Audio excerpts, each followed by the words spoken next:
अनेक प्रकार अपचेष्टा होउछि माननीय पूर्वतन मुख्यमंत्री प्रभात पुरुष विजु पट्टनायक ना सहित जोड़ी होता अनेक कथा को मिटई देवाई यहाँ दुर्भाग्यजनक पृथ्वी रे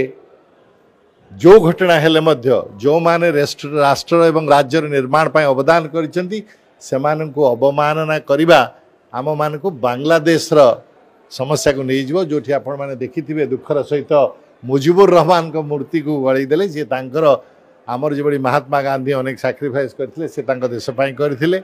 से भली प्रभात पुरुष विजु पट्टनायक ए राज्यर स्टील प्लांट ठारो पारादीप पोर्ट ठारो नहीं अनेक जिनस करथिले कलिंग पुरस्कार भलिया पुरस्कार